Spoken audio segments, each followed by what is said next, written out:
जय हिंद। आज की क्लास में हम पढ़ेंगे गुदली के काव्यखंड चैप्टर 1, जिसमें दो शीर्षक है। पहला है राम नाम बिनु बिरथे जगी जन्म और दूसरा है जो नर दुख में दुख नहीं माने।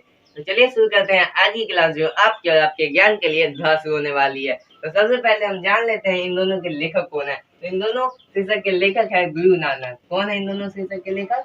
गुरु नानक। इनका जो जन्म है, गुरु नानक जी का जन्म 1769 ईस्वी में हुआ था। गुरु नानक जी का जन्म कब हुआ था? 1769 ईस्वी में। जब जन्म हुआ तो जन्म स्थान भी होगा। तो इनका जो जन्म स्थान प्रेजेंट डेट में पाकिस्तान पर पड़ता है, लेकिन 1769 ईस्वी में पाकिस्तान का नामो निशान नहीं था, तब वह भारत का हिस्सा था। तो पाकिस्तान में कहा हुआ था?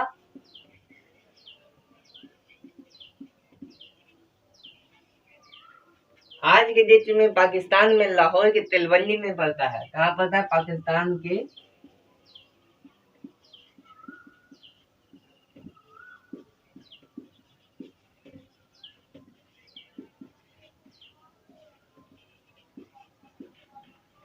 गुरु नानक जी का गांव कहाँ है? तो पाकिस्तान के लाहौर की तिलवंडी में गुरु नानक जी का जन्म हुआ था। और इनका जो जन्म स्थान है वो किसी और नाम से विख्यात है। किस नाम से विख्यात है?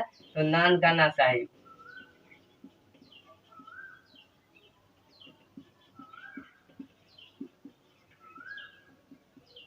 नानकाना साहब के नाम से कौन विख्यात है? तो गुरु नानक जी का जन्म स्थान। अब इनके पिताजी के नाम जानते हैं। गुरु नानक जी के पिताजी का क्या नाम था? तो गुरु नानक जी का पिताजी का नाम था कालूचंद खत्री। क्या था? कालूचंद खत्री।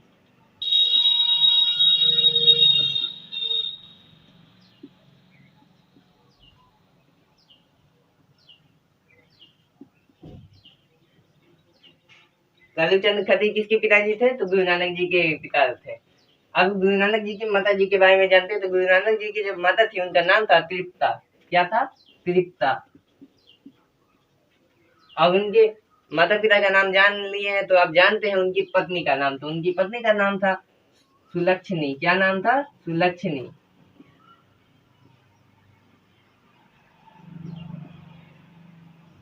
गलती से सुलक्षणी नहीं पढ़ दीजिएगा।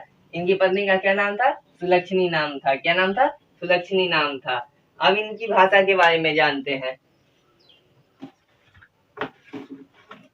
इनकी भाषा के बारे में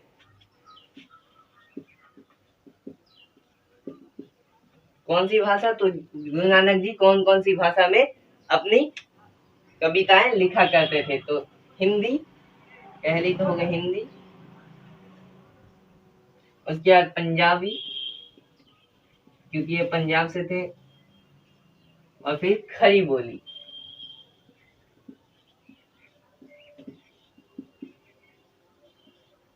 खड़ी बोली, हिंदी, पंजाबी, खड़ी बोली में गुरु नानक जी अपनी कविताएं लिखते थे। आप कहिए ऐसा खड़ी बोली क्या है? तो खड़ी बोली यानी कि बढ़ा चढ़ा के ना बोलना, डायरेक्ट जो मन में आए वो बता देना, उसी को खड़ी बोली कहते हैं। अगर आपको इसमें कोई भी चीज लिखने को हो तो लिख लीजिए।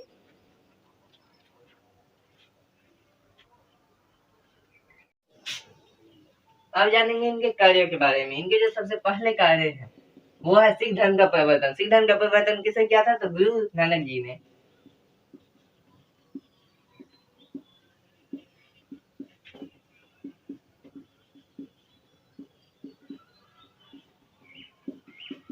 इनका जो दूसरा कार्य है वो है मुगल बादशाह बाबर से मुलाकात, यानी कि मुलाकात।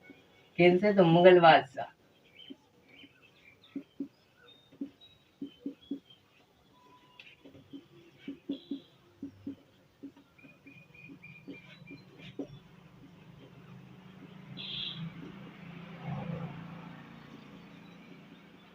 इनका जो तीसरा कार्य है वो है मक्का मदीना की यात्रा। किसकी यात्रा? तो मक्का मदीना की यात्रा। आपको एग्जाम में सवाल भी पूछ सकता है कि मक्का मदीना की यात्रा किसने की? तो गुरु नानक जी ने।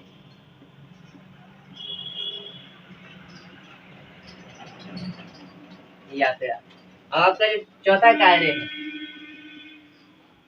मक्का मदीना की यात्रा, उसके बाद गुरु नानक जी का चौथा कार्य वो है कि हिंदू और मुसलमानों की उपासना पर बल देना। क्या था?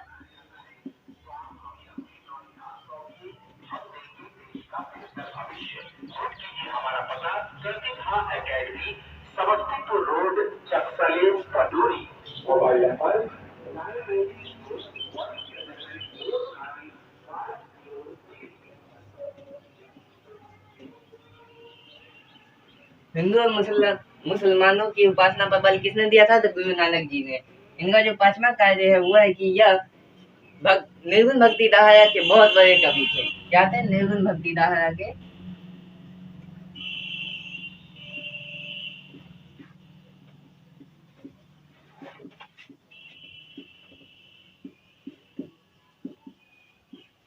निर्गुण भक्ति धारा के कवि कौन थे? तो गुरु नानक जी। कौन थे? गुरु नानक जी। आप गुरु नानक जी के बारे में जो लेखक परिचय में एक इम्पोर्टेंट पॉइंट है वो है कि सिख धर्म के 5वें गुरु जो थे गुरु अर्जुन देव, उन्होंने गुरु नानक जी के सारी कृतियों को एकत्र कर इकट्ठा कर उनको उन सारी कृतियों को एक पुस्तक का नाम दिया, उस नाम से प्रकाशित किया। जानते हैं उस नाम को? तो सिख धर्म के कौन में गुरु? 5वें गुरु कौन थे? तो गुरु नानक जी। सॉरी, गुरु नानक जी नहीं, गुरु अर्जुन देव।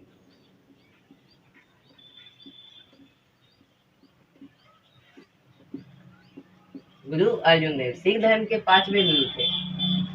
कैवे गुरु थे गुरु अर्जुन देव? सिख धर्म के 5वें गुरु। इन्होंने गुरु नानक जी द्वारा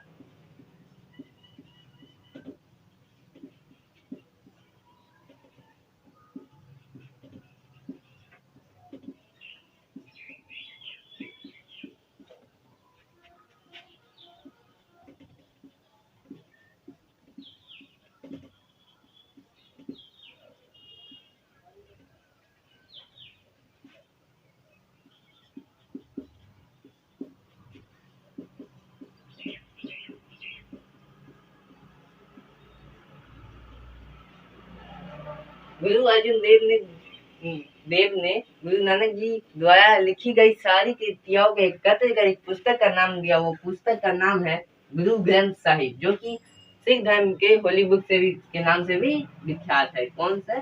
गुरु ग्रंथ साहिब।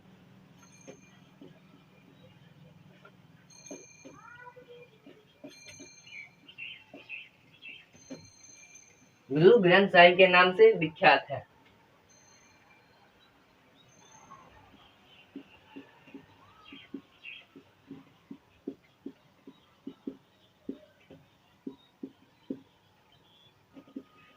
यहाँ पे प्रकाशित लिख दिया क्योंकि विख्यात यानी कि फेमस होना, प्रकाशित यानी कि छपना।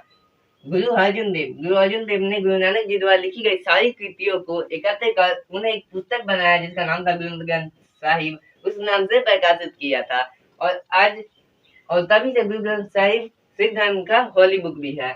अगर यहाँ पे आपको कुछ भी लिखने इम्पोर्टेंट लगता है कि आपको इम्पोर्टेंट है तो आप लिख लीजिए। माफ कीजिएगा, आपको दिख नहीं रहा था, अब अच्छे से दिखेगा। अब जानते हैं इनकी रचनाओं के बारे में। इनकी जो प्रमुख रचना है वो थी जपू जी, उसके बाद था आशा दीवार,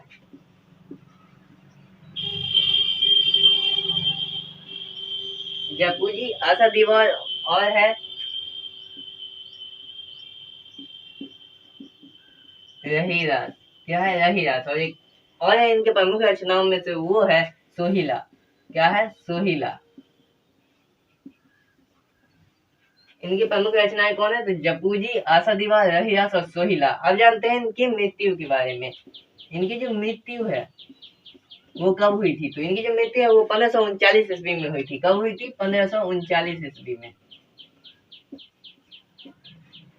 इन्होंने अपनी मृत्यु से पहले कुछ शब्द बोले थे। क्या बोले थे? 2 शब्द बोले थे। वो क्या था? तो वो था वाहेगुरु। क्या था? वाहेगुरु।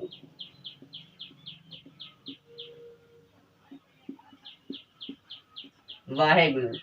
आपने किसी भी पंजाबी फिल्म देखा तो ये नोटिस जरूर किया होगा कि वो किसी भी काम करने से पहले वाहेगुरु जी का खालसा, वाहेगुरु जी का फतेह जरूर कहते हैं। क्यों?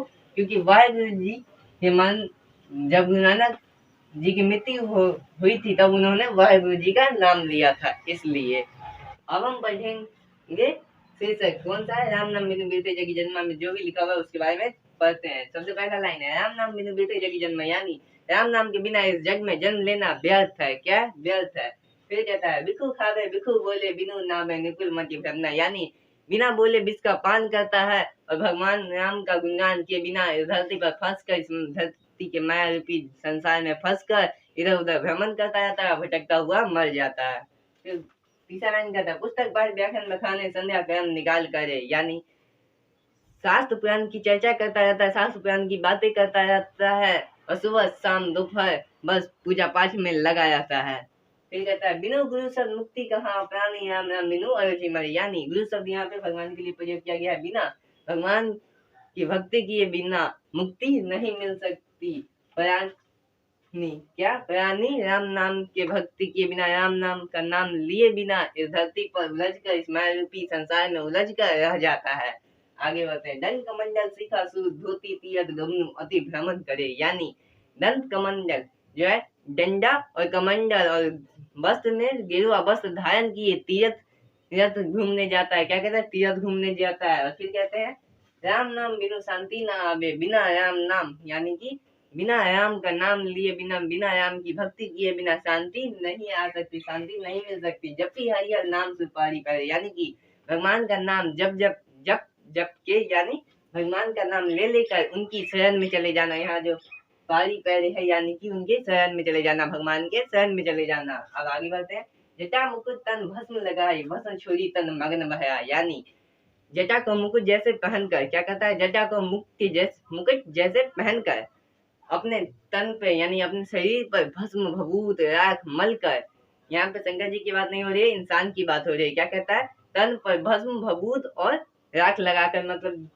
यहाँ पे जो भस्म है उसका मतलब होता है भभूत राख, जो भी मान सकते हैं, राख कुछ भी मान लीजिए। फिर वस्त्र छोड़ी तन मग्न भया, और इसमें कुछ ऐसे भी लोग होते हैं जो अपने वस्त्र तक त्याग देते हैं और मग्न रहते हैं। फिर गुरु जी यानी फिर अगले लाइन में क्या कहते हैं, जेते जिए जंत जल थल, यानी कि वे सारे लोग जो दिखावे का पूजा करते हैं उन्हें मुक्ति प्राप्त नहीं हो सकती। वह इस संसार में, यहाँ पे लिखा हुआ है, जितने भी जीव जंत यानी कि जेते जिए यानी कि जितने भी जीव इस संसार में जल थल महियल यानी कि हवा पानी और महियल यानी क्या होता है, महियल यानी धरती पर जितने भी जीव हैं वह जहाँ तहाँ जीवन यानी कि जहाँ तहाँ जन्म लेते रहते हैं, उन्हें कभी मोक्ष की प्राप्ति नहीं होती है। उसके बाद जो लास्ट लाइन है वो क्या कहता है आप जानते हैं, गुरु प्रसादी राखिले जन गो हरि रस नानक झोली पिया, यानी गुरु प्रसादी राखिले यानी गुरु यानी भगवान, गुरु के प्रसाद, गुरु की प्रसादी नहीं, यहाँ पे है गुरु की कृपा को ध्यान में रखते हुए गुरु नानक जी ने यानी भगवान की कृपा को ध्यान में रखते हुए गुरु नानक जी ने भगवान राम की भक्ति का रस पी लिया ताकि उन्हें इस माया के संसार से मुक्ति मिल सके। इसी के साथ हमारा ये टॉपिक कंप्लीट होता है और हम बढ़ेंगे अगले टॉपिक पे। अब हम पढ़ने वाले हैं दूसरा शीर्षक जो है जो नर दुख में दुख नहीं माने। क्या है? जो नर दुख में दुख नहीं माने। चलिए बारी बारी से हर लाइन को समझते हैं। पहला लाइन है जो नर दुख में दुख नहीं माने, यानी जो मनुष्य दुख को दुख नहीं समझता हो, दुख को दुख नहीं मानता हो। अगला लाइन क्या कहता है, सुख इसने और भय नहीं जाके कंचन माटी जाने, यानी सुख सुविधाओं से उसका कोई मोह माया नहीं है, उसे सुख सुविधाओं से कोई प्रति अभिलाषाएं नहीं है। वह कंचन माटी जाके यानी वह सोने को माटी जैसे समान समझता है, माटी को सोने समान समझता है। नहीं निंदा नहीं स्तुति जाके लोभ मोह अभिमाना है, यानी ना उसे किसी की निंदा से डर लगता है, ना कोई उसके बारे में बुरा बोले तो उसे डर लगता है, ना ही कोई उसके बारे में अच्छा बताए तो उसे प्रफुल्लित होता है। वो गौरवान यानी कि अपने आप को बहुत भाग्यशाली समझता है। नहीं, ये दोनों में एक जैसा होता है। किस समय? जब कोई उसकी निंदा करे या कोई उसके बारे में प्रशंसा करे यानी कि कोई उसकी तारीफ करे, वो दोनों में एक जैसा व्यवहार करता है। लोभ मोह अभिमाना यानी कि ना उसके पास लोभ है, ना लालच है, ना ही प्रेम, और ये सारी अभिमान लोभ ईर्ष्या सबसे वह दूर रहता है। क्या रहता है? दूर रहता है। हर सुख ते रही नियायो ना ही मान अपमाना, यानी दुख सुख दोनों में एक जैसा व्यवहार करता है। जैसे हम लोगों में अभी है कि अगर आपको बहुत सारी खुशी मिल जाए तो आप नाचने लगोगे बल्ले बल्ले करके, और अगर आपको दुख मिले तो कोने में दुबक के बैठे रहोगे, रोते रहोगे। तो ये कहता है कि हर सुख ते रहे नियायो, यानी दुख और सुख दोनों में एक जैसा रहता है। यानी उसे दुख आ जाए बहुत सारा तो भी वो एक समान रहेगा, और सुख भी बहुत सारा मिल जाए तो भी वो एक समान रहेगा। नहीं मान अपमानना, यानी कि वह मान अपमान दोनों को एक समान समझता है, दोनों को बराबर समझता है।